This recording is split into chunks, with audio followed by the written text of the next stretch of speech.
चलिए बच्चों next topic start करते हैं। हमारा नेक्स्ट टॉपिक है बच्चों गिब्स मुक्त ऊर्जा, ठीक है, जिसको इंग्लिश में क्या बोलते हैं हम लोग, गिब्स फ्री एनर्जी।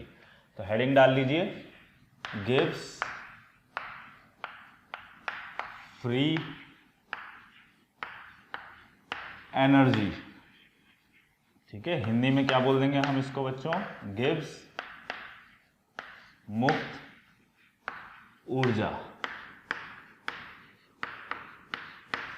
तो बच्चों गिब्स फ्री एनर्जी क्या होती है? देखो गिब्स फ्री एनर्जी, सबसे पहली बात तो हमें किसी भी प्रक्रम के होने या न होने के बारे में बताती है, किसी नियत तापमान तथा दाब पर। ये मैंने आपको बताया था। देखो एक मैं आपको हल्का सा आइडिया देता हूं कि गिब्स की आवश्यकता हमें वास्तविकता में पड़ी क्यों। तो देखो हुआ क्या, पहले स्टार्टिंग में हमने ये रिलेशन देखा कि यार जितनी भी एक्सोथर्मिक रिएक्शंस होंगी वो सारी कैसे नेचर की होंगी, हमारी स्वतः प्रक्रम प्रदर्शित करेंगी, क्योंकि उन सभी के अंदर क्या होता है बेटा, ऊर्जा निकल रही होती है, उच्च ऊर्जा से निम्न ऊर्जा पे हमारा निकाय आता है। तो हमने ये कंक्लूजन बना लिया माइंड में। फिर कुछ साइंटिस्ट है, उन्होंने बोला यार एंडोथर्मिक रिएक्शंस जो है वो फिर कैसे स्पॉन्टेनियस हो गई, उसमें तो निकाय की ऊर्जा बढ़ रही होती है। समझ रहे हो बात को, एक्सोथर्मिक में तो निकलती है, एंडोथर्मिक में निकाय की ऊर्जा उल्टा क्या हो रही होती है, बढ़ रही होती है। तो हम निम्न ऊर्जा स्तर से उच्च ऊर्जा के स्तर की तरफ जा रहे हैं, फिर वो प्रोसेस हमारी स्पॉन्टेनियस कैसे हो गई। तो वहां से फिर कंक्लूजन आया हमारा एंट्रोपी का। तो एंट्रोपी में बोला गया कि भाई जिसमें विखंडन होता है, यानी जिसमें चीजें टूटती हैं, डिसऑर्डरनेस की तरफ जाती हैं, ठीक है, उनमें क्या होती है, उसकी क्या होती है बच्चों, स्पॉन्टेनियस कंडीशन हो जाती है। लेकिन इन दोनों थ्योरीज में कॉन्ट्राडिक्शन बहुत ज़्यादा था। तो कई लोगों ने बोला भाई हम इससे चेक करें, इस वाले पॉइंट से चेक करें, एनर्जी के पॉइंट से कि एंट्रोपी के पॉइंट से। तो वहाँ पे आया फिर हमारा गिब्स ने क्या किया, दोनों को, एंट्रोपी और एंथैल्पी को कंबाइन करके हमें एक फॉर्मूला दिया, और हम अब उसी फॉर्मूले से ये फाइंड आउट करते हैं कि हमारी वो रिएक्शन स्पॉन्टेनियस होगी कि नहीं होगी। क्लियर है पॉइंट? तो लिखना जरा इसके अंदर सबसे पहले गिब्स मुक्त ऊर्जा, इसका सिंबल बच्चों क्या होता है, जी, ठीक है। गिब्स मुक्त ऊर्जा का सिंबल क्या हो जाएगा हमारा, जी।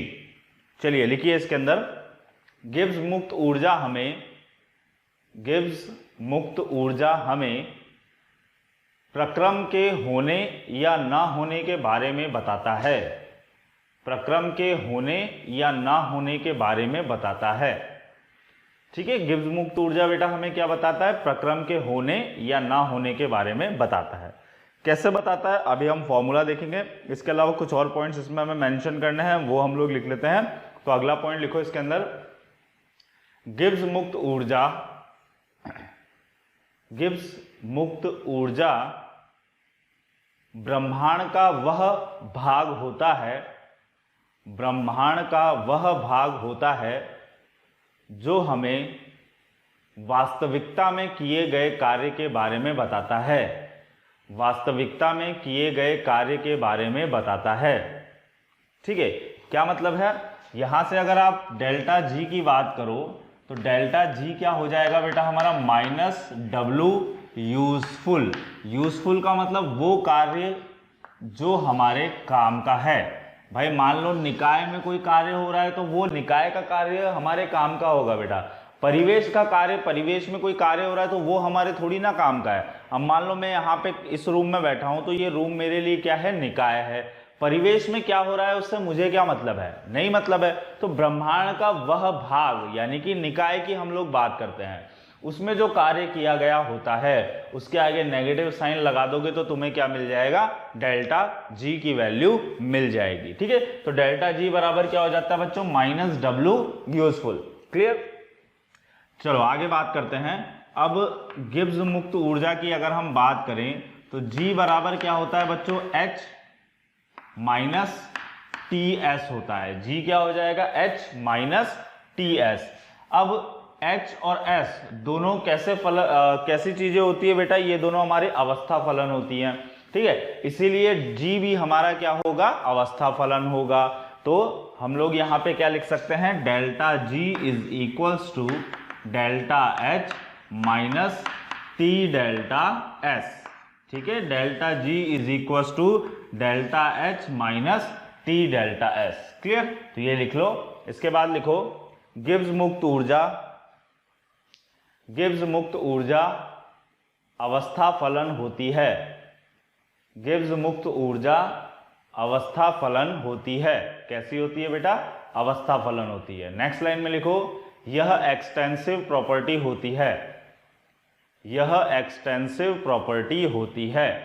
ठीक है, तो गिब्स मुक्त ऊर्जा क्या होती है बेटा हमारी? एक तो एक्सटेंसिव प्रॉपर्टी होती है और दूसरी एक कैसा फलन होता है हमारा? अवस्था फलन होता है। तो अवस्था फलन है, इसीलिए मैं क्या लिख सकता हूं? Delta G equal to delta H minus T delta S लिख सकता हूं। क्लियर, चलो अभी आगे बात करते हैं डेल्टा जी की। तो बेटा डेल्टा जी की यूनिट की अगर मैं बात करूं तो देखो डेल्टा एच की यूनिट यहां पे लिख लो। तो डेल्टा जी क्या हो जाएगा हमारा? किलोजूल प्रति मोल। ये क्या हो जाएगी बेटा? इसकी इकाई हो जाएगी। Delta G equal to delta H minus T delta S. अगर मैं एसटीपी कंडीशन पर बात करता हूं, एसटीपी कंडीशन जानते हो आप सभी, तापमान कितना हो जाएगा हमारा? 0 डिग्री सेल्सियस हो जाएगा यानी 273, और प्रेशर कितना हो जाएगा? 1 atm हो जाएगा। तो मैं यहां से क्या लिख सकता हूं? Delta G not is equals to delta H not minus T delta S not. ये हमारा क्या हो जाएगा बेटा? स्टैंडर्ड कंडीशन में हो जाएगा। और यहां पे आप टेम्परेचर की वैल्यू पुट कर दो, सॉल्व कर लो, आपको क्या मिलेगा? डेल्टा जी मिल जाएगा।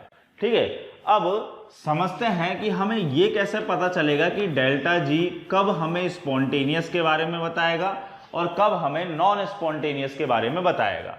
तो देखो स्टैंडर्ड कंडीशन, एक ही कंडीशन में वो डेल्टा जी नॉट अप्लाई होता है, डेल्टा जी तो ओवरऑल अप्लाई होता है।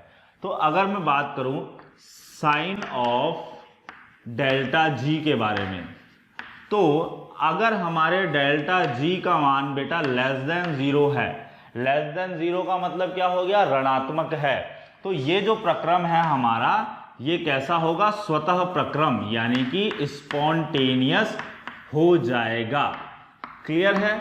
मान लो कोई टेम्परेचर आपको दिया है, डेल्टा एस दिया है, डेल्टा एच दिया है, तुमने वैल्यूज पुट करके डेल्टा जी कैलकुलेट किया और तुम्हारा डेल्टा जी आ रहा है लेस देन 0 यानी कि नेगेटिव। इसका मतलब तुम्हारा प्रोसेस कैसा होगा? स्पॉन्टेनियस यानी स्वतः प्रक्रम होगा। अगर मान लीजिए डेल्टा जी की वैल्यू ग्रेटर देन 0 आ रही है, ग्रेटर देन 0 का मतलब पॉजिटिव हो गया, तो ये बेटा अस्वतः प्रक्रम होगा, यानी कि नॉन स्पॉन्टेनियस प्रोसेस ये बन जाएगा। ठीक है, क्या बोला मैंने? अगर डेल्टा जी की वैल्यू पॉजिटिव आती है तो हमारा प्रक्रम क्या होगा? अस्वतः प्रक्रम होगा, यानी वो अपने आप नहीं हो सकता, यानी नॉन स्पॉन्टेनियस हो जाएगा। बात करते हैं डेल्टा जी का मान अगर बच्चों 0 है, तो डेल्टा जी का मान अगर 0 है तो बेटा ये हमारा साम्यावस्था में चला जाता है, साम्यावस्था में चला जाएगा, यानी हम कौन सी कंडीशन पर पहुंच जाएंगे बेटा? इक्विलिब्रियम कंडीशन पर पहुंच जाएंगे। क्लियर है यहाँ तक? चलिए बच्चों, अभी हमने ये तो समझ लिया कि कब हमारा प्रक्रम स्पॉन्टेनियस होगा और कब नॉन स्पॉन्टेनियस होगा, कब इक्विलिब्रियम आएगा। हमने क्या देखा कि अगर डेल्टा जी की वैल्यू लेस देन 0 होगी तो स्पॉन्टेनियस, ग्रेटर देन 0 होगी तो नॉन स्पॉन्टेनियस, और इक्वल्स टू 0 होगा तो हमारा क्या कंडीशन होगी? इक्विलिब्रियम आ जाएगा। ठीक है, चलिए अभी हम एक्सोथर्मिक और एंडोथर्मिक से रिलेटेड बात करते हैं। जैसे मान लीजिए delta G equals to delta H minus T delta S है। ठीक है, अब हम एक्सोथर्मिक एंडोथर्मिक को लेके बात करेंगे। उससे पहले यहाँ पे मैं आपको डेल्टा एच और डेल्टा एस और डेल्टा जी के सिंबल्स की बात करते हैं, यानी साइन इनके कैसे कैसे आ सकते हैं। ठीक है, तो मान लीजिए मैं ले रहा हूं यहां पर डेल्टा एच का साइन, ठीक है, यहां पे ले लेता हूं मैं डेल्टा एस का साइन, यहां पे ले लेता हूं मैं डेल्टा जी का साइन, और यहां पे ले लेंगे हम कि भाई ये स्पॉन्टेनियस होगा कि नहीं होगा। ठीक है, यानी हम साइंस की बात कर रहे हैं और साथ ही साथ में स्पॉन्टेनियस और नॉन स्पॉन्टेनियस की भी यहाँ पे बात करते चलेंगे। तो मान लीजिए आपका डेल्टा एच कैसा है? नेगेटिव है बेटा, और डेल्टा एस की वैल्यू कैसी है हमारी? पॉजिटिव। डेल्टा एच कैसा है हमारा? नेगेटिव, और डेल्टा एस कैसा है हमारा? पॉजिटिव। अब यहाँ पे वैल्यू पुट करके देखो, डेल्टा एच यहाँ पे आपने पुट किया तो कैसा हो गया, नेगेटिव हो गया। डेल्टा एस पॉजिटिव पुट किया तो delta S positive, T delta S positive, इसके आगे माइनस साइन है, यानी ये पूरी टर्म कैसी हो जाएगी, नेगेटिव हो जाएगी। और डेल्टा एच अपने आप में नेगेटिव है, यानी कि ओवरऑल डेल्टा जी हमारा कैसा आएगा, नेगेटिव आएगा। यानी कि ये प्रोसेस हमारा कैसा होगा, स्पॉन्टेनियस, यानी कि स्वतः प्रक्रम होगा। स्वतः प्रक्रम। क्या तापमान का यहाँ पे कोई रोल रहेगा, नहीं रहेगा। आप कुछ भी टेम्परेचर कुछ भी रख दो, आपका ये प्रोसेस हमेशा कैसा होगा, स्वतः प्रक्रम होगा। तो स्वतः प्रक्रम सभी तापमान पर, सभी तापमान पर, ठीक है। दूसरा कंडीशन लेते हैं अभी। मान लीजिए मैंने क्या किया बेटा, इसको तो ले लिया डेल्टा एच को पॉजिटिव और डेल्टा एस को ले लिया मैंने नेगेटिव। अब सोचो डेल्टा एच है आपका पॉजिटिव, डेल्टा एस है आपका नेगेटिव, टेम्परेचर तो नेगेटिव होगा नहीं, क्योंकि इसमें हम टेम्परेचर किस में पुट कर रहे होते हैं बेटा, केल्विन में पुट करते हैं। और केल्विन में न्यूनतम तापमान जो होता है वो 0 केल्विन होता है ना। नेगेटिव टेम्परेचर डिग्री सेल्सियस में होता है, केल्विन में नेगेटिव टेम्परेचर नहीं होता है, ठीक है। केल्विन में हमेशा ध्यान रखो न्यूनतम तापमान कितना होता है हमारा, 0 केल्विन होता है। तो अब बेटा क्या किया, यहाँ पे टेम्परेचर आप कुछ भी पुट कर दीजिए, डेल्टा एस टी वाली वैल्यू कैसी आएगी, नेगेटिव आएगी। नेगेटिव नेगेटिव क्या हो गया, पॉजिटिव। और डेल्टा एच अपने आप में क्या है बेटा, पॉजिटिव है, यानी डेल्टा जी की वैल्यू यहां से कैसी निकल के आ रही है, पॉजिटिव। और अगर डेल्टा जी हमारा पॉजिटिव हो गया तो वो प्रोसेस क्या होगा, अस्वतः प्रक्रम होगा। तो यहां पे मैं क्या लिख सकता हूं, अस्वतः प्रक्रम सभी तापमान पर, अस्वतः प्रक्रम सभी तापमान पर। तापमान आप कुछ भी रख दीजिए, प्रोसेस कैसा होगा हमारा, अस्वतः प्रक्रम होगा। तो ये वो दो कंडीशंस बताई हैं मैंने बेटा अभी, जिसपे आपका क्या है, या तो प्रोसेस हमेशा स्पॉन्टेनियस ही होगा या फिर प्रोसेस हमेशा नॉन स्पॉन्टेनियस ही होगा, ठीक है। क्या है, स्वतः प्रक्रम के लिए डेल्टा एच कैसा होना चाहिए, नेगेटिव, और डेल्टा एस कैसा होना चाहिए, पॉजिटिव। तो सभी टेम्परेचर पे वो स्वतः प्रक्रम। अगर आप डेल्टा एच कर देंगे पॉजिटिव, डेल्टा एस कर देंगे नेगेटिव, तो टेम्परेचर कुछ भी रखिए, आपका प्रोसेस कैसा होगा, नॉन स्पॉन्टेनियस होगा। अब हम दो और कंडीशंस की बात कर लेते हैं जिन पे ये हमारे प्रक्रम स्पॉन्टेनियस हो भी सकते हैं और नहीं भी हो सकते हैं। तो मान लीजिए मैंने डेल्टा एच की वैल्यू कर दी नेगेटिव, डेल्टा एस की वैल्यू भी मैंने कर दी नेगेटिव। अब डेल्टा एच डेल्टा जी कैसा आएगा, ये तापमान डिसाइड करेगा। देखो डेल्टा एच तो है आपका नेगेटिव, चलो अच्छी बात है। डेल्टा एस भी नेगेटिव है, नेगेटिव नेगेटिव क्या हो जाएगा बेटा, पॉजिटिव हो जाएगा। तो ये तो हमारा क्या है, नेगेटिव हो गया, और ये हमारा क्या हो गया, नेगेटिव नेगेटिव पॉजिटिव हो गया। अब बेटा निर्भरता इस चीज पर आ गई कि टेम्परेचर की वैल्यू क्या है। अगर मान लीजिए तापमान की वैल्यू बहुत ज्यादा होगी तो इसका मतलब टी डेल्टा एस का मान डेल्टा एच से ज्यादा आएगा, यानी कि पॉजिटिव मैग्नीट्यूड नेगेटिव वाली टर्म से ज्यादा आएगी, यानी उस केस में डेल्टा जी कैसा आएगा, पॉजिटिव आएगा, ठीक है। मान लीजिए इसकी वैल्यू डेल्टा एच की वैल्यू भी -2 है और डेल्टा एस की वैल्यू भी -2 है, ठीक है। इस तरीके से अपन ने डिसाइड कर लिया। अब मान लो टेम्परेचर यहां पे हो जाता है 0.5, ठीक है। तो यहां पे क्या बन के आ रहा है, ओवरऑल -2 + 2T।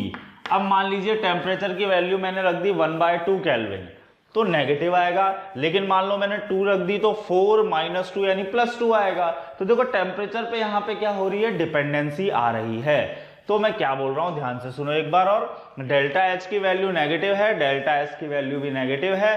अब अगर आपका टेम्परेचर ज्यादा होगा, अगर टेम्परेचर ज्यादा होगा तो डेल्टा जी आएगा बेटा पॉजिटिव। अगर टेम्परेचर आपका कम होगा तो डेल्टा जी आएगा नेगेटिव। टेम्परेचर कम तो पॉजिटिव वाला मैग्नीट्यूड कम, नेगेटिव वाला मैग्नीट्यूड ज्यादा, यानी कि नेगेटिव आ जाएगा। टेम्परेचर ज्यादा होगा तो पॉजिटिव का मैग्नीट्यूड ज्यादा होगा, नेगेटिव का मैग्नीट्यूड कम होगा, तो वो कैसा आएगा, पॉजिटिव। यानी कि अगर डेल्टा एच और डेल्टा एस दोनों नेगेटिव हैं तो हमारा प्रोसेस स्पॉन्टेनियस किस पर होगा बेटा? उच्च ताप पर। और सॉरी, स्पॉन्टेनियस कब होगा? निम्न ताप पर। और नॉन स्पॉन्टेनियस कब होगा? उच्च ताप पर। ठीक है, डेल्टा जी की वैल्यू पॉजिटिव मतलब। थैंक यू स्टूडेंट्स, हमें इतना प्यार देने के लिए। डेली लाखों बच्चे हमारे वीडियो लेक्चर्स से फ़ायदा उठा रहे हैं, तो मेरी आपसे एक रिक्वेस्ट है कि डिस्क्रिप्शन बॉक्स में जो लिंक दिया गया है उस लिंक पे जाके आप क्लिक करिए और अपना रजिस्ट्रेशन सुनिश्चित कर लीजिए। ठीक है, और साथ ही साथ मेरी बच्चों से ये भी रिक्वेस्ट है, जिन बच्चों को डाउट सॉल्विंग और साथ ही साथ मटेरियल चाहिए, उसके लिए भी आप नीचे दिए गए डिस्क्रिप्शन बॉक्स में लिंक पे जाके क्लिक करके वहाँ पे अपना रजिस्ट्रेशन सुनिश्चित कर सकते हैं।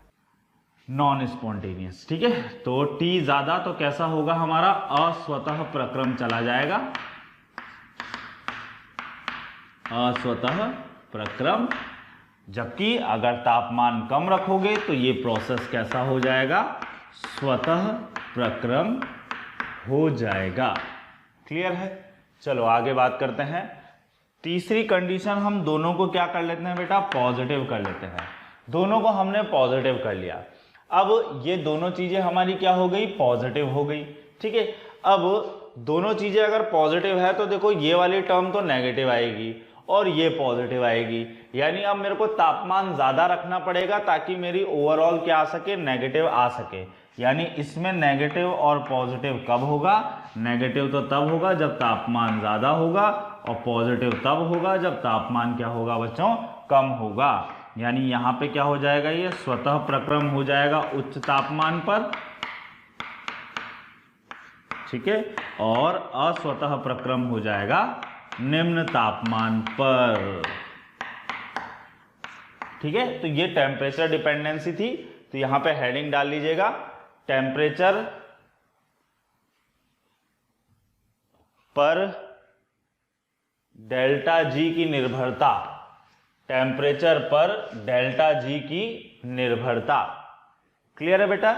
उसके बाद ये पूरा नोट कर लीजिए, ध्यान से नोट करना, बहुत इंपॉर्टेंट पार्ट है, इसके ऊपर हमारे क्वेश्चंस बनते ही बनते हैं।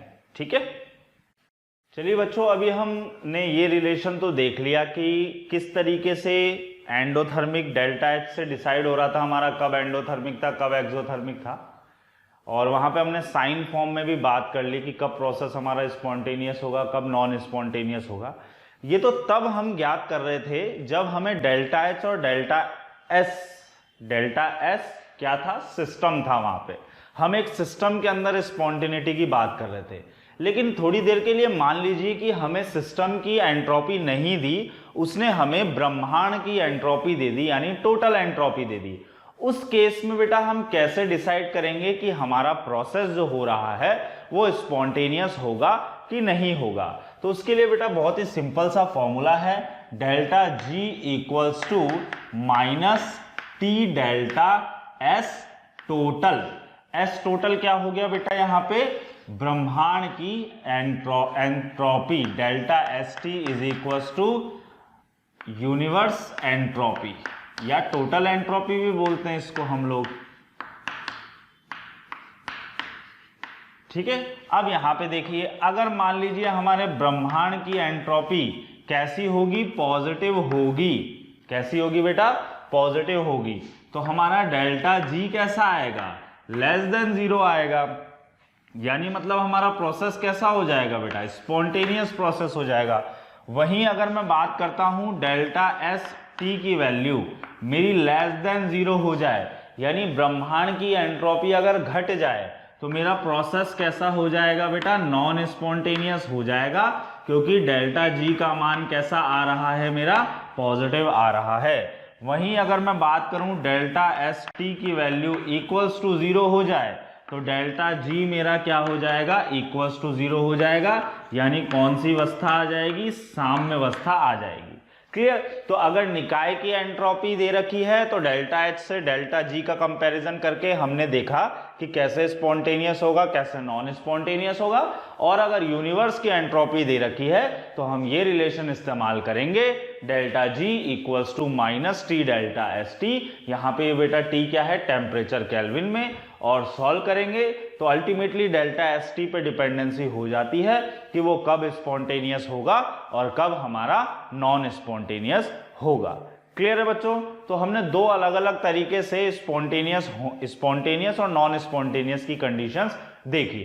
अभी हम ये देखते हैं, ये समझते हैं कि वो कौन सा तापमान होगा जिसपे हमारा साम्यावस्था आ सकती है, हम कैसे वो तापमान कैलकुलेट कर सकते हैं। ठीक है, तो हेडिंग इसमें हम छोटी सी लिख लेते हैं, तापमान जिस पर साम्य आएगा, तापमान जिस पर साम्य आएगा।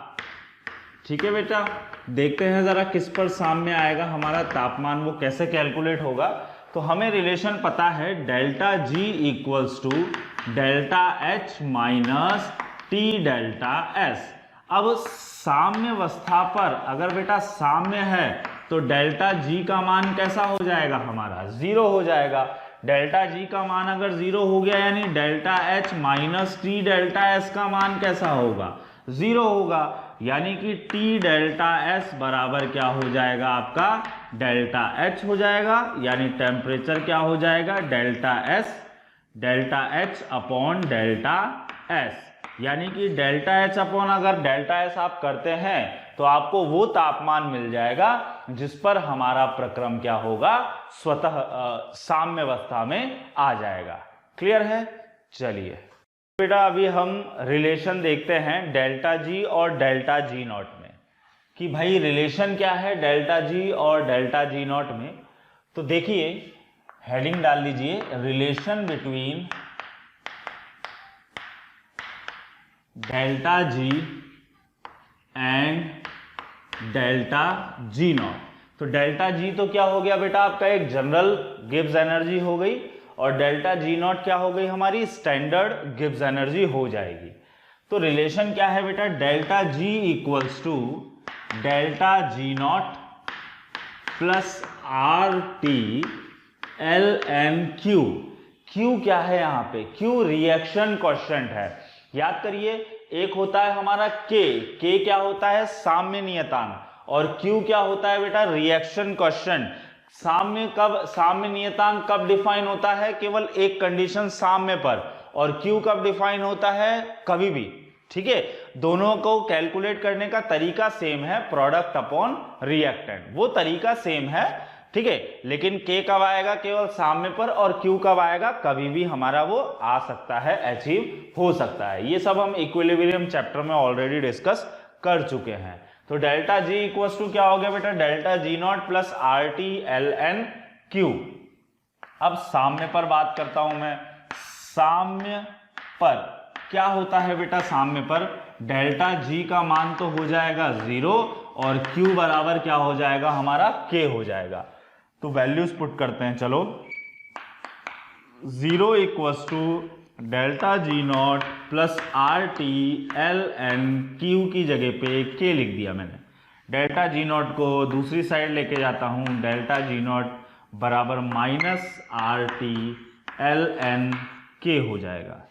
और अगर एल एन को सॉल्व किया तो minus 2.303 are T L log के, ये हमारा क्या बन जाता है बेटा, फॉर्मूला बन जाता है।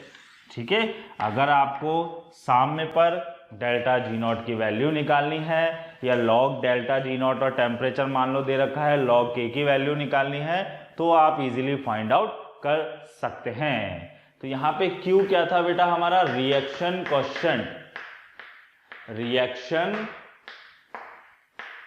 क्वोशिएंट। ठीक है, के क्या है हमारा, साम्य नियतांक। अब बच्चों एक कंफ्यूजन जो क्वेश्चन करते वक्त होता है वो मैं अभी आपको समझा देता हूं। कई बच्चों को मन में ये डाउट आता है कि सर ये जो के है ये हम केसी लेंगे कि केपी लेंगे। केसी सांद्र साम्य नियतांक और Kp दाब साम्य नियतांक। तो क्या लिया जाएगा? तो बेटा अगर आपको क्वेश्चन में Kc दिया है तो Kc ले लो, Kp दिया है तो Kp ले लो। ये एक जनरल फॉर्मूला है, इसमें आपको कंफ्यूज होने की बिल्कुल भी जरूरत नहीं है। यहाँ पे K क्या हो सकता है बेटा? Kc भी हो सकता है और Kp भी हो सकता है। अगर आपको क्वेश्चन में Kc दिया है तो Kc लो, Kp दिया है तो Kp लो। ठीक है, चलो R क्या हो जाएगा बेटा? R हमारा यूनिवर्सल गैस कांस्टेंट हो जाएगा। अब यहाँ पे एक पॉइंट समझो, R की जो यूनिट यहाँ पे होगी वही यूनिट किसकी आएगी? डेल्टा जी नॉट की भी आएगी। अगर मान लीजिए आप R पुट कर रहे हैं 8.314 जूल वाली वैल्यू पुट कर रहे हैं, ठीक है, joule Kelvin inverse mole inverse put कर रहे हैं, तो आपका जो डेल्टा जी नॉट आएगा बेटा वो भी क्या आएगा? जूल के अंदर ही आएगा। बात को समझो, कंफ्यूज नहीं करना है यहाँ पे अपने आप को कि भाई R की वैल्यू कैलोरी में पुट कर रहे हो और यहाँ पे यूनिट जो जूल डाल दो, है ना, ऐसा बिल्कुल भी मत करना। जो आपकी यूनिट यहाँ पे R की होगी वही यूनिट आपकी यहाँ पे डेल्टा जी नॉट की भी आएगी। ठीक है, और टेम्परेचर तापमान आपको किस में पुट करना है बेटा? केल्विन में पुट करना है। तापमान आप किस में पुट करेंगे? केल्विन में पुट करेंगे। क्लियर? तो यहाँ से आपको क्या मिल जाएगा? डेल्टा जी नॉट मिल जाएगा। क्लियर है बेटा? तो ये था हमारा relation between delta G and delta G not. This is the complete formula, delta G equals to delta G not plus RT/ln/Q। और अगर लॉग आ जाएगा, इक्विलिब्रियम आ जाएगा, तो इस तरीके से हम उसको फाइंड आउट कर सकते हैं। क्लियर है? चलिए बेटा, अभी हमने ये रिलेशन देख लिया। क्या रिलेशन देखा हमने, एक बार याद दिला दूं, delta G not equals to -2.303 RT log K। अभी हम सिंबल समझते हैं बेटा कि K की वैल्यू पॉजिटिव हो, नेगेटिव हो, कैसी हो, कि तो डेल्टा जी नॉट का सिंबल कैसा आएगा, इस पॉइंट पे हम लोग थोड़ा सा चर्चा करते हैं। तो मान लीजिए बेटा K की वैल्यू हमारी क्या है? ग्रेटर देन 1 है। अगर K की वैल्यू ग्रेटर देन 1 होगी बेटा, तो हमारा log K की वैल्यू कैसी आएगी? पॉजिटिव आएगी। कैसी आएगी? पॉजिटिव आएगी। यानी डेल्टा जी नॉट की वैल्यू हमारी कैसी आएगी? उस केस में नेगेटिव आएगी, यानी delta G not is less than 0। यानी कि हमारा प्रोसेस क्या होगा? स्पॉन्टेनियस प्रोसेस हो जाएगा। This is what spontaneous process. तो अगर K की वैल्यू 1 से बड़ी है, जैसे 2 है, 1.5 है, 4 है, तो हमारा कैसा आएगा? डेल्टा जी नॉट नेगेटिव आएगा। ठीक है, क्योंकि log K की वैल्यू कैसी होगी? पॉजिटिव होगी। वहीं अगर मैं बात करता हूं, मान लो मेरे K की वैल्यू लेस देन 1 है। अगर K की वैल्यू जैसे लेस देन 1 का मतलब क्या हो गया? 1/2 है, यानी 0.5 है। तो अगर तुम log 0.5 की वैल्यू निकालो जरा, log 0.5 की वैल्यू निकालते हैं। log 0.5 है मान लो, तो इसको लिख दिया मैंने log 5 × 10 की पावर -1। तो ये हो जाएगा बेटा log 5 प्लस log 10 की पावर -1 हो जाएगा। log 5 की वैल्यू सभी को पता है कितनी होती है? 0.7, और ये हो जाएगा -1, यानी -0.3 आएगा। ठीक है, तो अगर K की वैल्यू आपकी 1 से छोटी है, तो log K की वैल्यू कैसी आती है आपकी बेटा? नेगेटिव आती है। कैसी आती है? नेगेटिव आती है। तो डेल्टा जी नॉट की वैल्यू आपकी कैसी आएगी? ग्रेटर देन 0 आएगी, ऑब्वियस सी बात है। यानी हमारा प्रोसेस कैसा हो जाएगा? उस केस में नॉन स्पॉन्टेनियस प्रोसेस की कैटेगरी में चला जाएगा। ठीक है, अगर मान लीजिए आपकी K की वैल्यू इक्वल्स टू 1 है, तो log K की वैल्यू कैसी हो जाएगी? 0 हो जाएगी। log K की वैल्यू अगर 0 हो जाएगी, तो यहाँ पे डेल्टा जी नॉट की वैल्यू भी कैसी आ जाएगी? हमारी 0 आ जाएगी। क्लियर है? तो देखो यहाँ पे मेन चीज ये है, देखो स्पॉन्टेनियस और नॉन स्पॉन्टेनियस यहाँ से डिसाइड मत करना बेटा। क्यों मत करना? क्योंकि स्पॉन्टेनियस और नॉन स्पॉन्टेनियस डिसाइड करने के लिए हम डेल्टा जी का इस्तेमाल करते हैं, डेल्टा जी नॉट का इस्तेमाल नहीं करते। तो ये एक पॉइंट तो स्टामा करके लिख लो, स्टामा करके लिखो, स्पॉन्टेनियस तथा नॉन स्पॉन्टेनियस, स्पॉन्टेनियस तथा नॉन स्पॉन्टेनियस का डिसीजन डेल्टा जी से होता है, डेल्टा जी से होता है, डेल्टा जी नॉट से नहीं। ठीक है, किससे होता है? डेल्टा जी से होता है, डेल्टा जी नॉट से नहीं। क्लियर? तो यहां पे इसलिए मैंने हटा दिया क्योंकि यहां पे हम डेल्टा जी नॉट देख रहे हैं, डेल्टा जी नहीं देख रहे हैं। प्यारे बच्चों, हमें रोज लाखों कमेंट्स आते हैं कि सर इस टॉपिक पर वीडियो बनाइए, ये वाला टॉपिक सर एक्सप्लेन कर दीजिए। कोई फिजिक्स के टॉपिक के लिए पूछता है, कोई केमिस्ट्री के टॉपिक के लिए पूछता है। ठीक है बच्चों, तो मेरी आपसे एक रिक्वेस्ट है, आप हमारे चैनल पर जाकर उसको एक बार सब्सक्राइब कीजिए और साथ ही साथ में जो बेल नोटिफिकेशन है उसको भी आप क्लिक कीजिए, क्योंकि उससे होगा क्या, जो भी हम नए वीडियोस अपलोड करेंगे वो आप तक हैंड टू हैंड आ जाएगा और आपसे कोई भी वीडियो मिस नहीं होगी। हम ऐसा बोल क्यों रहे हैं बच्चों, क्योंकि होता क्या है, जो टॉपिक्स की आप डिमांड कर रहे होते हैं उस पर हमने ऑलरेडी वीडियो बना के डाली हुई होती है। ठीक है, तो वो आपको सर्च करेंगे वहां पे तो बहुत ही इजीली अवेलेबल हो जाएगा। ठीक है, तो आप वहां पर जाइए, एक बार सब्सक्राइब कीजिए और बेल आइकन पर क्लिक कीजिए। तो k greater than 1 delta g not less than 0, k less than 1 delta g not greater than 0, k equals to 1 delta g not equals to 0। Direct question बोल देता है बेटा कि हमारा k जो है उसकी वैल्यू है 5। ठीक है, k की वैल्यू कितनी है? 5 इंटू 10 की पावर 2 है मान लो। देन डेल्टा g नॉट कैसा होगा? तो भाई 5 इंटू 10 की पावर 2 है तो यानी ग्रेटर देन आपका 1 हो गया, ग्रेटर देन 1 हो गया, यानी डेल्टा जी नॉट क्या होगा हमारा? लेस देन 0 हो जाएगा। तो वहां से आप आसानी से क्या कर सकते हैं? इनके सिंबल्स दे सकते हैं। बहुत बार बेटा डायरेक्ट क्वेश्चन आते हैं तो ध्यान रखो इन छोटी छोटी चीजों को। ठीक है, चलो आगे बढ़ते। चलिए बेटा, तो गिफ्ट्स का सेक्शन हमने देखा। अभी हम नेक्स्ट सेक्शन पे बढ़ते हैं।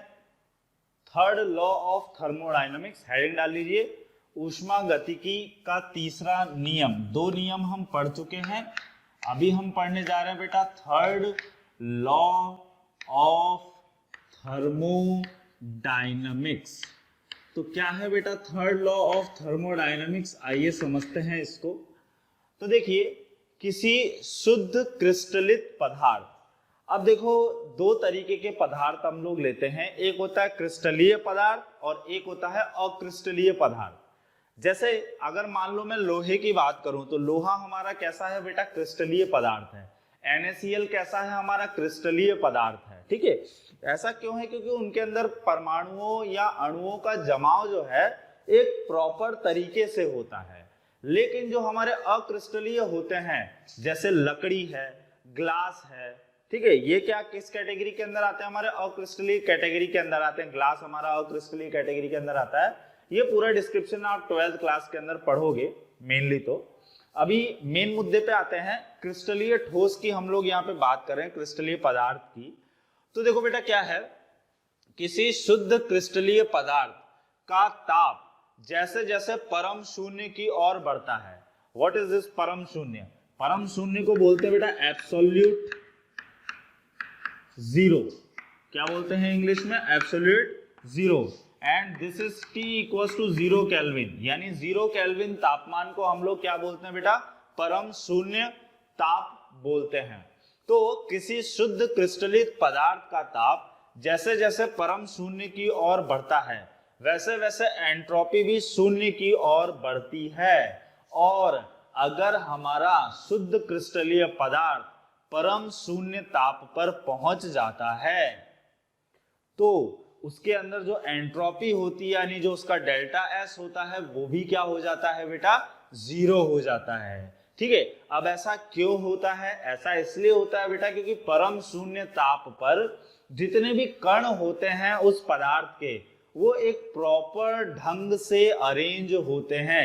अगर प्रॉपर ढंग यूनिफॉर्म तरीके से अरेंजमेंट होता है तो वहां पे डिग्री ऑफ रैंडमनेस क्या होती है बेटा? कम से कम होती है। और परम शून्य पे वो इतने अच्छे ढंग से अरेंज हो जाते हैं कि उनकी एंट्रोपी ही क्या हो जाती है?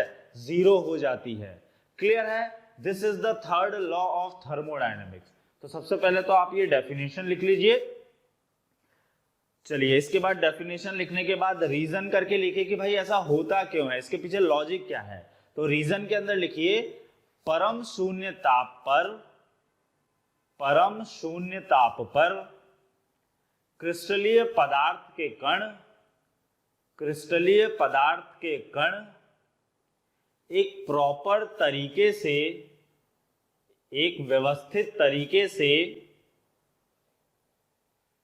अरेंज होते हैं, एक व्यवस्थित तरीके से जमे हुए होते हैं या अरेंज होते हैं।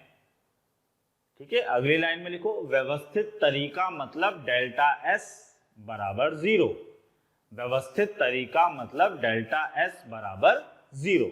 ठीक है, हम जानते हैं जहां पे अव्यवस्था ज्यादा होगी एंट्रोपी ज्यादा होती है, जहां पे व्यवस्था ज्यादा होगी वहां पे एंट्रोपी कम से कम हो जाएगी। तो ये होता है बेटा, ठीक है ना। इसके बाद नेक्स्ट लाइन में लिखो यह लॉ, यह नियम अतिशीतित द्रवों के लिए लागू नहीं होता है। अतिशीतित द्रव अथवा आभासी ठोसों के लिए लागू नहीं होता है। यह नियम अतिशीतित द्रव अथवा आभासी ठोस के लिए लागू नहीं होता है। ठीक है बेटा, तो ये जो मैंने यहाँ पे एक्सेप्शंस लिखे हैं ना आपके, ये सारे वही हैं, अतिशीतित द्रव या आभासी ठोस है।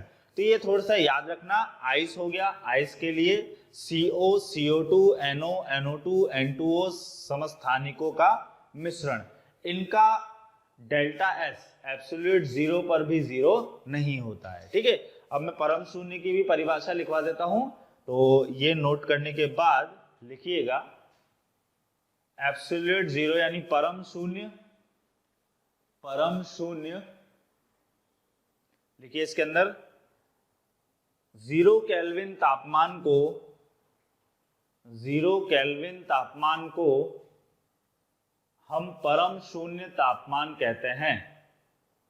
0 केल्विन तापमान को हम परम शून्य तापमान कहते हैं। ठीक है बेटा, यह है थर्ड लॉ ऑफ थर्मोडायनेमिक्स। कोई इसमें आपका न्यूमेरिकल फॉर्म इसकी नहीं है, कंप्लीटली थ्योरेटिकल फॉर्म है। अभी हमने जो इतना सारा लेखा जोखा पढ़ा बच्चों, उस पर कुछ सवाल हम लोग करते हैं। ठीक है, चलिए बेटा एक पैटर्न के क्वेश्चन करते हैं हम लोग, जो काफी बार पूछे जाते हैं कॉम्पिटिटिव पेपर्स में। तो देखो पैटर्न क्या है बेटा, वो आपको इस तरीके से कुछ रिएक्शंस दे देगा, स्पेशली वो वाटर ही लेता है जनरली। अब जैसे पहला क्वेश्चन हम देखते हैं, आपको डेल्टा जी और डेल्टा एस का चिन्ह शो करना है कि भाई पॉजिटिव होगा, नेगेटिव होगा कि 0 होगा। तो देखो बर्फ जो है H2O सॉलिड का मतलब क्या हुआ बेटा, बर्फ हो गई। ये पिघल के क्या बना रहा है, पानी बना रहा है, यानी H2O लिक्विड बना रहा है। H2O सॉलिड से क्या बन रहा है बेटा, H2O लिक्विड बन रहा है। किस पर, 0 डिग्री सेल्सियस पर और 1 atm प्रेशर पर। तो बर्फ का पिघलना बेटा 0 डिग्री सेल्सियस पर, 0 डिग्री सेल्सियस पर तो बर्फ और पानी किस में आता है, साम्य में आता है। ठीक है, 0 डिग्री सेल्सियस पर बर्फ भी उपस्थित हो सकती है और पानी भी उपस्थित हो सकता है, यानी बर्फ और जल जो है वो 0 डिग्री सेल्सियस पर क्या होगा बेटा, साम्यावस्था में आएगा। इक्विलिब्रियम चैप्टर में कंप्लीट डिस्कशन हम लोग इसका कर चुके हैं, फिजिकल इक्विलिब्रियम यहाँ पे आया है। तो बोलो डेल्टा जी का मान कैसा हो जाएगा बेटा, डेल्टा जी की वैल्यू तो हो जाएगी हमारी कैसी, 0 है ना, साम्यावस्था है, इसलिए डेल्टा जी का मान कैसा हो जाएगा हमारा, 0 हो जाएगा। बात करें अगर डेल्टा एस की, तो देखो सॉलिड से क्या कन्वर्जन है, लिक्विड। चेक कैसे करना है तुम्हें, सॉलिड से क्या कन्वर्जन है, लिक्विड, यानी कि डेल्टा एस की वैल्यू कैसी हो जाएगी तुम्हारी, ग्रेटर देन 0, है ना। सॉलिड और लिक्विड में किसकी एंट्रोपी का मान ज्यादा होता है, लिक्विड का ज्यादा होता है, इसीलिए डेल्टा एस की वैल्यू क्या हो जाएगी, ग्रेटर देन 0 हो जाएगी। ठीक है, चलो अगले पॉइंट पे चलते हैं। यहाँ पे बेटा H2O लिक्विड है और H2O गैस है, 1 atm प्रेशर है, 100 डिग्री सेल्सियस है। तो बोलो यहाँ पे जल और वाष्प के बीच में साम्यावस्था आ जाएगी, तो डेल्टा जी की वैल्यू कैसी हो जाएगी तुम्हारी, 0 हो जाएगी। और डेल्टा एस का मान क्या हो जाएगा बेटा, ग्रेटर देन 0 हो जाएगा, क्योंकि डेल्टा एस क्या होगी, यहाँ पे बढ़ रही है। ठीक है, अगले पॉइंट पे चलते हैं। सॉलिड से लिक्विड -10 डिग्री सेल्सियस पे क्या तुम्हें लगता है ये सही लिखा हुआ है? -10 डिग्री सेल्सियस में बर्फ उपस्थित होती है कि पानी उपस्थित होता है? तो ऑब्वियस सी बात है बर्फ उपस्थित होती है, और वो -10 डिग्री सेल्सियस पे बोल रहा है यार सॉलिड से लिक्विड कन्वर्जन हो रहा है। तो क्या ये प्रोसेस हमारा स्पॉन्टेनियस है कि नॉन स्पॉन्टेनियस है? तो ये तो नॉन स्पॉन्टेनियस है, यानी डेल्टा जी का मान क्या हो जाएगा मेरा? ग्रेटर देन 0 हो जाएगा। अब H2O सॉलिड से लिक्विड कन्वर्जन की जो कहानी है वो कैसा हो जाएगा? डेल्टा एस की वैल्यू मेरी क्या होगी? Greater than 0। लॉजिक समझो, डेल्टा जी में कैसे चेक कर रहा हूं और डेल्टा एस कैसे चेक कर रहा हूं। डेल्टा एस में तो बस ये देखना है यार ये सॉलिड से लिक्विड इसने बोला है तो ये क्या हो गया? एंट्रोपी बढ़ रही है। लेकिन स्पॉन्टेनियस होगा भी कि नहीं होगा ये तो मैं डेल्टा जी से डिसाइड करूंगा। ठीक है, अगला है बेटा सॉलिड से लिक्विड +10 डिग्री सेल्सियस पर, तो ये प्रोसेस भी हमारी स्पॉन्टेनियस होगी और एंट्रोपी भी हमारा ग्रेटर देन 0 आएगा। क्लियर? अगला है बेटा इंक का जल में फैलना। तो अगर इंक हमारे जल में फैल रही है, ठीक है, तो ये प्रोसेस क्या है बेटा? स्पॉन्टेनियस है। ऑब्वियस सी बात है, तुम इंक की एक बूंद पानी में डाल के देखो, पूरा पानी क्या हो जाएगा? नीले कलर का हो जाएगा, यानी इंक पूरे पानी में क्या हो गई बेटा? फैल गई। तो वो प्रोसेस अपने आप ही हो रही है, मैंने थोड़ा ना उसको शेक करने की कोई जरूरत नहीं पड़ेगी, वो अपने आप ही धीरे धीरे धीरे धीरे धीरे धीरे क्या हो जाएगी? फैल जाएगी और समांगी मिश्रण बना लेगी। यानी डेल्टा जी का मान तो क्या हो जाएगा हमारा? Less than 0। वहीं अगर मैं बात करूं एंट्रोपी की तो डेल्टा एस की वैल्यू क्या हो जाएगी? Greater than 0। याद करो हमने पढ़ा हुआ है कि जब मिश्रण बनता है तो एंट्रोपी का मान क्या होता है बेटा? बढ़ता है। ठीक है, 6 पॉइंट की बात करते हैं। 25 डिग्री सेल्सियस पर जल का वाष्पीकरण होना। तो जल का वाष्पीकरण तो बेटा 0 डिग्री सेल्सियस से ऊपर किसी भी तापमान पे हो सकता है। ध्यान रखो मैं वाष्पीकरण की बात कर रहा हूं, उबलने की बात नहीं करता। उबलता तो वो 100 डिग्री सेल्सियस पर है, लेकिन वाष्पीकरण तो किसी भी तापमान पर हो सकता है। यानी ये प्रोसेस क्या होगा बेटा? स्पॉन्टेनियस होगा और डेल्टा एस का मान भी क्या होगा इसके लिए? ग्रेटर देन 0 होगा। ठीक है, तो ये कुछ बेटा थ्योरेटिकल क्वेश्चन इस पे बनते हैं। अभी हम न्यूमेरिकल सेक्शन पर चलते हैं। ठीक है, चलिए बेटा क्वेश्चन देखते हैं। पहला क्वेश्चन क्या कह रहा है? एक रिएक्शन हमें दी हुई है। कौन सी रिएक्शन है बेटा? हैवर्स प्रोसेस है। ठीक है, हैवर्स प्रोसेस बहुत ही फेमस है, फिर बोल रहा हूं याद ही कर लो इसको। जब हम नाइट्रोजन गैस और हाइड्रोजन गैस की अभिक्रिया करके अमोनिया बनाते हैं तो उसे हम लोग क्या कहते हैं बेटा? हैवर्स प्रोसेस कहते हैं। तो रिएक्शन में क्या दिया है हमें? N2 + 3H2 gives 2NH3 के लिए डेल्टा H का मान -20 किलोजूल प्रति मोल है। ठीक है बेटा, तो रिएक्शन में लिख दूं एक बार, N2 + 3H2 gives twice of NH3। इसके लिए डेल्टा H और डेल्टा S का मान हमें दिया हुआ है। अब हमें क्या बताना है बेटा कि ये प्रक्रम जो है हमारा स्वतः प्रक्रम होगा कि नहीं होगा, यानी स्पॉन्टेनियस होगा कि नॉन स्पॉन्टेनियस होगा। तो मैंने बेटा फॉर्मूला लगाया। कौन सा फॉर्मूला लगाऊंगा मैं? गिब्स का फॉर्मूला लगाऊंगा। Delta G equals to delta H minus T delta S लगाऊंगा।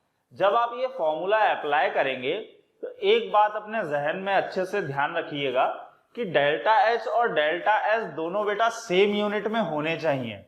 ऐसा नहीं तुमने डेल्टा एच तो किलोजूल में पुट कर दिया और डेल्टा एस आप लोग जूल में पुट कर रहे हैं। अगर ये गलती करी तो ऑब्वियस सी बात है आपका आंसर रॉन्ग आने वाला है। तो दोनों की यूनिट क्या होनी चाहिए बेटा? सेम होनी चाहिए। तो चलिए मैं सेम यूनिट में पुट कर देता हूं। Delta G equals to delta H की वैल्यू कितनी है बेटा? -20 माइनस टेम्परेचर 27 डिग्री सेल्सियस का मतलब कितना होता है बेटा? 300 केल्विन हो जाएगा। ठीक है, और डेल्टा एस की वैल्यू है -200 यानी कि -0.2 किलो जूल हो जाएगा। इसको मैंने किस में कन्वर्ट कर लिया? किलो जूल में कन्वर्ट कर लिया। चलिए सॉल्व करके देखते हैं कि स्पॉन्टेनियस आएगा कि नहीं आएगा। ऑब्वियस सी बात है, यहाँ -20 आ गया और यहाँ माइनस माइनस क्या हो जाएगा बेटा? प्लस हो जाएगा और 60, यानी डेल्टा जी की वैल्यू जो है मेरी वो प्लस की 40 आ रही है बच्चों।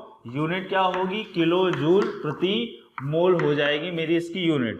तो डेल्टा जी का मान चूंकि पॉजिटिव आ रहा है तो हमारा प्रक्रम कैसा हो जाएगा, अस्वतः प्रक्रम हो जाएगा। क्या हो जाएगा बच्चों, अस्वतः प्रक्रम हो जाएगा। क्लियर है। तो ये तो था पहला क्वेश्चन। अभी दूसरा क्वेश्चन बेटा इसी से रिलेटेड है। दूसरे क्वेश्चन में वो बोल रहा है कि आपको वो तापमान ज्ञात करना है जिस पर यह प्रक्रम हमारा कैसा हो जाए, साम्यावस्था में आ जाए। तो हम सभी को पता है कि delta G equal to delta H minus T delta S होता है, और साम्य पर क्या होता है बेटा, साम्य पर हमारे डेल्टा जी का मान कैसा हो जाएगा। तो बच्चों अगर आपको हमारे चैनल पर हमारे वीडियोस पसंद आते हैं तो उन वीडियोस को लाइक कीजिए और साथ ही साथ उन वीडियोस को शेयर कीजिए। आप अगर उसको शेयर करेंगे तो हो सकता है कोई ज़रूरतमंद बच्चा हो जिसको वो वीडियो की काफ़ी रिक्वायरमेंट हो, तो वो उसको आपके शेयरिंग से देख सकता है। ठीक है बच्चों। तो अंत में मैं यही कहना चाहूँगा कि हमारी पूरी मोशन टीम जो है वो आपके प्यार और स्नेह को देखते हुए काफ़ी मोटिवेटेड है और वो काफ़ी डेडिकेटेड है कि आपको अच्छे से अच्छा लेक्चर प्रोवाइड कर सके ताकि आप उससे कुछ नया और अच्छा सीखें। जीरो हो जाएगा यानी कि टेम्परेचर बराबर क्या आ जाएगा, delta H by delta S. Delta H की वैल्यू थी -20 किलो जूल में और डेल्टा एस की वैल्यू -0.2 आ जाएगी ना, -0.2 किलो जूल में। इसको सॉल्व कर लेता हूं मैं। तो ये कितना आ जाएगा, टेम्परेचर हमारा डेसिमल हटाया तो ये आ जाएगा बच्चों 200/2, यानी इसको सॉल्व करेंगे तो 100 केल्विन यानी 100 केल्विन वो तापमान होगा जिसपे हमारा क्या इस्टेब्लिश हो जाएगा, साम्य इस्टेब्लिश हो जाएगा। ठीक है बच्चों। चलिए बच्चों अगला क्वेश्चन देखते हैं। नेक्स्ट क्वेश्चन जो है इसमें बेटा हमें HCl बनाने का प्रोसेस की रिएक्शन दे रखी है। क्या रिएक्शन है एक बार मैं यहाँ पे मेंशन कर लेता हूं। H2 + Cl2 gives 2HCl। बच्चों हमेशा सबसे पहला ध्यान आपका किस बात पे जाना चाहिए कि रासायनिक अभिक्रिया हमारी संतुलित है कि नहीं है। अगर नहीं है तो पहले आप लोग उसको संतुलित कीजिए तभी आगे बढ़िए। अगर बिना संतुलित किए आपने सवाल करने की कोशिश करी तो ऑब्वियस सी बात है सवाल गलत होने वाला होगा। तो डेल्टा एच की वैल्यू तो बेटा इन्होंने किलो जूल में दे दी है हमें। एस दिया हुआ है बच्चों H2 का, Cl2 का और HCl का। तो मैं यहां से पहले क्या ज्ञात करूंगा, डेल्टा एस की वैल्यू ज्ञात करूंगा और फिर टेम्परेचर निकालना है जिसपे ये स्वतः प्रक्रम होगा। तो प्रोसेस को बाद में आगे बढ़ाएंगे, पहले मैं डेल्टा एस निकाल लेता हूं यहाँ पे। तो डेल्टा एस क्या होता है बेटा, सिग्मा एस उत्पाद माइनस सिग्मा एस अभिकारक, है ना, ऐसे ही निकालते हैं हम लोग। तो चलो delta S is equal to उत्पाद में क्या है बेटा HCl है और कितने हैं 2, तो 5 दिया हुआ है यानी यहां जाएगा बेटा 2 × 5 माइनस अभी कारक की बात करें तो उसमें H2 है और Cl2 है तो 10 और 20 यानी ये हो जाएगा 10 + 20 हो जाएगा। ये हो गया हमारा delta S is equal to 10 - 30 that is equal to -20 और यूनिट क्या आ जाएगी, joule Kelvin inverse mole inverse. Clear है यहां तक। अभी बेटा हमें क्या करना है, वो तापमान निकालना है जिस पर यह प्रक्रम क्या होगा, स्वतः प्रक्रम होगा। तो डेल्टा जी इक्वल टू क्या होता है, delta H minus T delta S. अब यहां पे बेटा स्वतः प्रक्रम के लिए, स्वतः प्रक्रम के लिए अगर मेरे को स्वतः प्रक्रम बच्चों बनाना है, ठीक है, तो स्वतः प्रक्रम के लिए क्या होगा, डेल्टा जी की वैल्यू मेरी <0 आएगी, means delta H minus T delta S की वैल्यू मेरी <0 आएगी। टी डेल्टा एस को उधर लेके जाऊंगा, सॉल्व करूंगा तो T is greater than delta H by delta S हो जाएगा। अब बच्चों एक बहुत ही ज्यादा महत्वपूर्ण जानकारी, थोड़ा सा गणित का इस्तेमाल होगा। देखो क्या इस्तेमाल है, अगर देखो यहां से मैं थोड़ा सा आपको एक्सप्लेन करता हूं, delta H is less than T delta S, यानी कि टी डेल्टा एस हमारा ग्रेटर देन डेल्टा एच है। ठीक है। अब अगर डेल्टा एस और डेल्टा एच, पहले तो ये समझो कोई सी भी रासायनिक अभिक्रिया दे दे उसके लिए डेल्टा एच और डेल्टा एस की वैल्यूज क्या होंगी आपकी, सेम आएंगी, ठीक है, सेम सिंबल के साथ में आएंगी। क्लियर। दूसरी इंपॉर्टेंट बात यह है बच्चों, क्या है दूसरी इंपॉर्टेंट बात, कि आपका अगर डेल्टा एस और डेल्टा एच दोनों ही पॉजिटिव है तब तो कोई समस्या वाली बात नहीं है, लेकिन अगर ये दोनों डेल्टा एस और डेल्टा एच दोनों ही कैसे हो जाएं, नेगेटिव हो जाएं, तो ये फॉर्मूले में बेटा थोड़ा सा चेंज हो जाएगा। अब वो चेंज मैथमेटिक्स की वजह से होता है। समझो, मान लो मैंने बोला 3 और 2 कौन बड़ा, सभी को पता है भैया 3 बड़ा होगा, लेकिन अगर यही वैल्यू 3 और 2 नेगेटिव में होती तो बोलो कौन बड़ा, -2 बड़ा हो जाएगा। पॉइंट समझ रहे हो। तो मैथ्स की वजह से यहाँ पे हमें थोड़ा सा साइन को बदलना पड़ जाता है। क्लियर। तो क्या बोल रहा हूं मैं, अगर जो तो हमारा दोनों पॉजिटिव होगा तब तो t greater than delta S by delta H by delta S आएगा, लेकिन अगर हमारा दोनों नेगेटिव होगा तो साइन को क्या करना, पलट देना। ठीक है, तो यहाँ पे हम लिख लेते हैं दोनों पॉजिटिव हैं तो t बराबर क्या हो जाएगा, greater than delta H by delta S, और अगर दोनों नेगेटिव हैं तो t less than delta H by delta S आएगा। ठीक है, ये सबसे पहले तो आप लोग स्टार मार्क करके साइड में कहीं पे नोट कर लो। ठीक है बेटा, नोट कर लेना इस चीज को, बहुत काम की पॉइंट है ये। अब अपन क्वेश्चन पे दोबारा से लौटते हैं। तो मैंने बेटा delta temperature greater than delta H by delta S तक तो लॉजिक लगा लिया, लेकिन मैंने एक चीज पे गौर करी कि यार डेल्टा एच भी नेगेटिव है मेरा और डेल्टा एस भी नेगेटिव है, दोनों ही हमारे क्या है, नेगेटिव हैं। तो मैं इस साइन को क्या कर दूंगा, पलट दूंगा। आ रही है बात समझ में। तो टेम्परेचर क्या हो जाएगा बेटा, less than delta H by delta S हो जाएगा। अभी मैं वैल्यू पुट कर देता हूं, डेल्टा एच की वैल्यू 20,000 हो जाएगी, डेल्टा एस की वैल्यू तो कितनी है, 20 है। इसको सॉल्व किया तो टेम्परेचर क्या हो जाएगा, लेस देन 1000 केल्विन। यानी कि अगर मैं इस अभिक्रिया के लिए तापमान 1000 से नीचे रखूंगा तब तो ये मेरा स्वतः प्रक्रम होगा, लेकिन अगर मैं तापमान 1000 केल्विन से ऊपर कर देता हूं तो ये मेरा कैसा हो जाएगा, अस्वतः प्रक्रम हो जाएगा, और 1000 केल्विन पे क्या आ जाएगा, साम्य अवस्था आ जाएगी। क्लियर है पॉइंट। तो ये बेटा बहुत ही इंपॉर्टेंट पॉइंट था।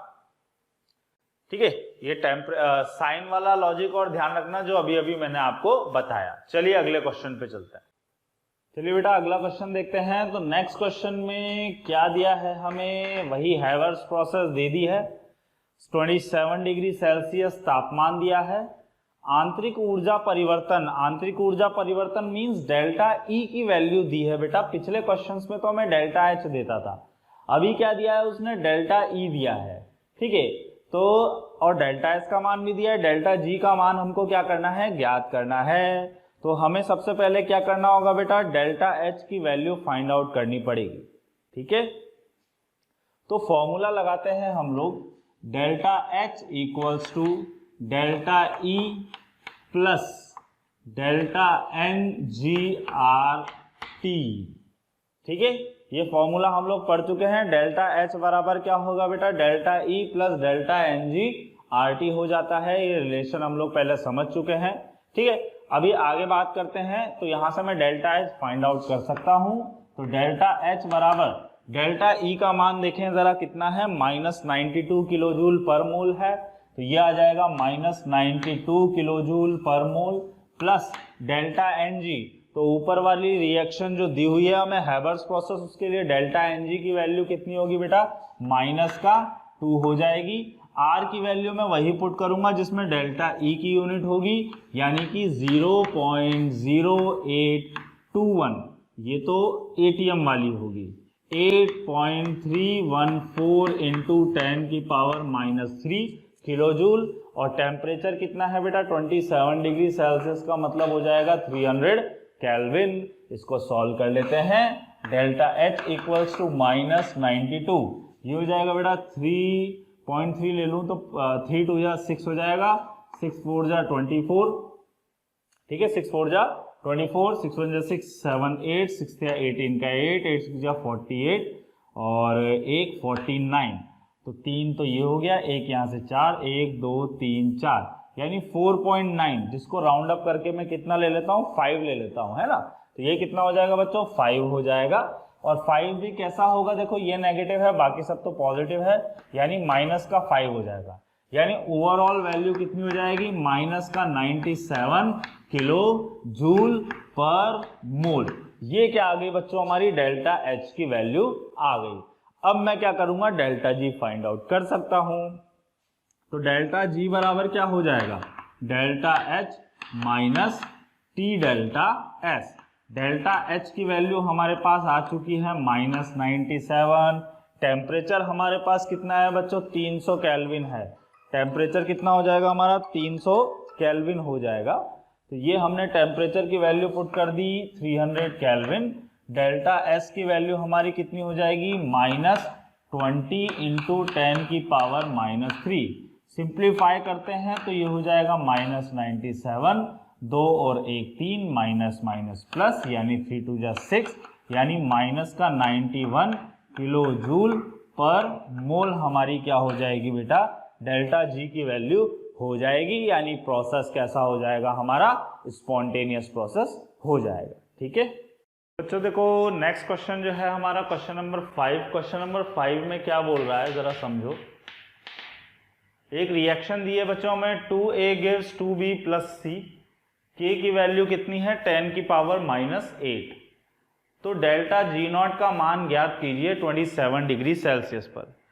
तो बच्चों हमें फॉर्मूला पता है, delta G0 is equals to क्या हो जाएगा हमारा, -2.303 RT log ऑफ K। ठीक है, ये हमारा क्या होता है बेटा, फॉर्मूला हो जाएगा। बस हो गया सवाल। डेल्टा G0 का मान तो हमें ज्ञात करना है, ये हो जाएगा -2.303 इंटू, कैलोरी में निकाल लेता हूं 2। टेम्परेचर कितना हो जाएगा बच्चों, 27 डिग्री सेल्सियस का मतलब 300 केल्विन log K।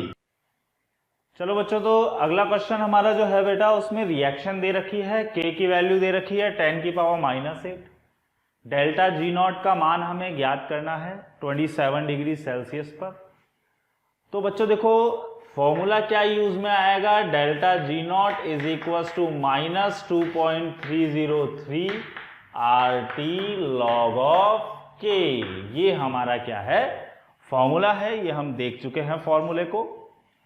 चलो बच्चों वैल्यूज पुट कर लेते हैं। Delta G0 is equals to -2.303, R की वैल्यू हो जाएगी बेटा 2, टेम्परेचर हो जाएगा हमारा 300 केल्विन। अच्छा 2 मैंने बेटा कैलोरी में पुट किया है, तो कैलोरी में कैलकुलेट करना है अपने को। log K, K की वैल्यू हो जाएगी 10 की पावर -8।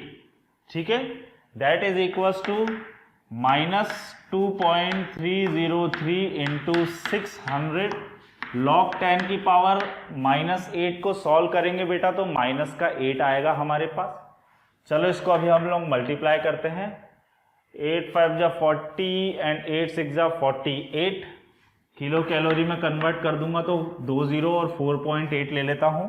मल्टीप्लाई करते हैं बेटा, 2.303 इंटू 4.8, 8 3 जा 24, 4 3 12, 13 14, 8 2 जा 16 का 6, 4 2 जा 8 9, 4 10 का 0, 9 10 11, 11.04। तो ये हो जाएगा बेटा 11.04 किलो कैलोरी, है ना। किलो कैलोरी में मैंने वैल्यू फाइंड आउट करी है। So this is the value of delta G0। बहुत ही सिंपल सा क्वेश्चन था। ठीक है, चलो अगले क्वेश्चन पे चलते हैं। अगले क्वेश्चन में बोला है बेटा, कौन सी अभिक्रिया अस्वतः होगी निम्न ताप पर। निम्न ताप मतलब यहाँ पे बेटा लो टेम्परेचर है। निम्न ताप का मतलब यहाँ पे क्या है, लो टेम्परेचर। कौन सा प्रक्रम लो टेम्परेचर पर स्वतः प्रक्रम अस्वतः प्रक्रम होगा, यानी नॉन स्पॉन्टेनियस होगा। चलो अपन फाइंड आउट करते हैं बेटा। डेल्टा H डेल्टा S, अगर हमारा डेल्टा H की वैल्यू और डेल्टा S की वैल्यू पॉजिटिव होती है तो ये तो क्या होगा बेटा, सेकंड वाला जो है हमारा सभी पर क्या होगा, spontaneous at all, spontaneous at all. ये तो सभी पर स्पॉन्टेनियस होगा। इसका उल्टा साइन यानी डेल्टा एच पॉजिटिव और डेल्टा एस नेगेटिव, ये तो क्या होगा बेटा नॉन स्पॉन्टेनियस एट ऑल, ये तो क्या होगा बेटा सभी पर नॉन स्पॉन्टेनियस हो जाएगा। क्लियर है पॉइंट। अगली बात करते हैं मुद्दे की बात। तो मुद्दे की बात बेटा delta G equals to delta H minus T delta S. अगर मेरा दोनों पॉजिटिव, ये भी पॉजिटिव, ये भी पॉजिटिव, तो इसको नेगेटिव बनाने के लिए t की वैल्यू को ज्यादा करना पड़ेगा। तो ये उच्च ताप पर तो क्या होगा मेरा स्पॉन्टेनियस होगा और निम्न ताप पर क्या होगा नॉन स्पॉन्टेनियस। तो यही हमारा जवाब हो जाएगा, नॉन स्पॉन्टेनियस एट निम्न ताप, लो टेम्परेचर पर क्या होगा बेटा ये नॉन स्पॉन्टेनियस होगा, क्योंकि स्पॉन्टेनियस तो ये किस पे हो रहा है हाई टेम्परेचर पर हो रहा है। क्लियर है। चलिए बच्चों अगला क्वेश्चन देखते हैं। अभी नेक्स्ट क्वेश्चन में बेटा वो क्या बोल रहा है, हमें डेल्टा एस टी की वैल्यू हमें 100 जूल दे रखी है, 100 joule Kelvin inverse mole inverse, temperature दिया हुआ है 300 केल्विन, डेल्टा एच वेपोराइजेशन हमारा 20 किलो जूल पर मोल है बेटा, delta S system, delta G और डेल्टा एस सराउंडिंग हमें फाइंड आउट करना है। तो सबसे पहले मैं क्या करूंगा बेटा, डेल्टा एच वेपोराइजेशन दिया है, टेम्परेचर दिया है और डेल्टा एस टी की वैल्यू दे रखी है, तो मैं फॉर्मूला लगाऊंगा delta G equals to delta H minus T delta S. ठीक है, अब ये जो हम फॉर्मूला अप्लाई करेंगे वहां से हमें डेल्टा एस की वैल्यू फाइंड आउट होगी, डेल्टा जी की वैल्यू सॉरी फाइंड आउट होगी। तो डेल्टा जी क्या हो जाएगा, delta G equals to delta H minus T delta S. ठीक है, यहां पे हमने फॉर्मूला लगाया। अभी बेटा डेल्टा एस टी की वैल्यू कितनी दे रखी है, हमें 100 दे रखी है। डेल्टा जी इक्वल्स टू मैंने फॉर्मूला लगाया, तो यहां पे बेटा डेल्टा जी हमारा फॉर्मूला, दो फॉर्मूले हैं, एक तो ये फॉर्मूला है और दूसरा फॉर्मूला है delta G equals to minus T delta S T. अब बेटा कौन सा फॉर्मूला हमारा यहाँ पे अप्लाई होगा वो जरा हम लोग समझ लेते हैं पहले। तो देखो यहाँ तो हमारा ये डेल्टा एस जो होता है वो सिस्टम का होता है, किसका होता है बेटा, सिस्टम का होता है। ठीक है, क्योंकि हम ये गिब्स का फॉर्मूला जो अप्लाई कर रहे होते हैं वो हमारे सिस्टम की स्पॉन्टेनिटी चेक करने के लिए कर रहे होते हैं ना। हमें यूनिवर्स की एंट्रोपी से क्या मतलब है यार, है ना, हमें कोई मतलब नहीं है कि वो स्पॉन्टेनियस जाएगा कि नहीं, हमें क्या मतलब है, हमें हमारे सिस्टम से मतलब है, हमारा सिस्टम स्पॉन्टेनियस होगा कि नहीं होगा, इस बात से हमें लेना देना होता है। तो इस फॉर्मूले में ध्यान रखो जो डेल्टा एस होता है वो किसका होता है, सिस्टम का होता है। और दूसरा formula delta G equals to minus T delta S T में हमारा टोटल एंट्रोपी आती है। तो डेल्टा जी इक्वल्स टू क्या हो जाएगा माइनस टी, यानी कि माइनस का 300, डेल्टा एस टी की वैल्यू कितनी है यहाँ पे 100 हो गई है। ठीक है, तो इसको सॉल्व कर लेता हूं तो ये माइनस का 30 किलो जूल हमारा आ जाएगा। क्लियर, ये हो गया हमारा डेल्टा जी। अब मेरे को क्या निकालना है बेटा, डेल्टा जी की तो चलो हमारे पास वैल्यू आ ही चुकी है, कितनी है माइनस 30 किलो जूल पर मोल, ये हमारे डेल्टा जी की वैल्यू आ चुकी है। अब मेरे को निकालना है क्या बच्चों, डेल्टा एस सिस्टम और डेल्टा एस सराउंडिंग। तो मैं ये वैल्यू उठा के इसमें पुट कर देता हूं।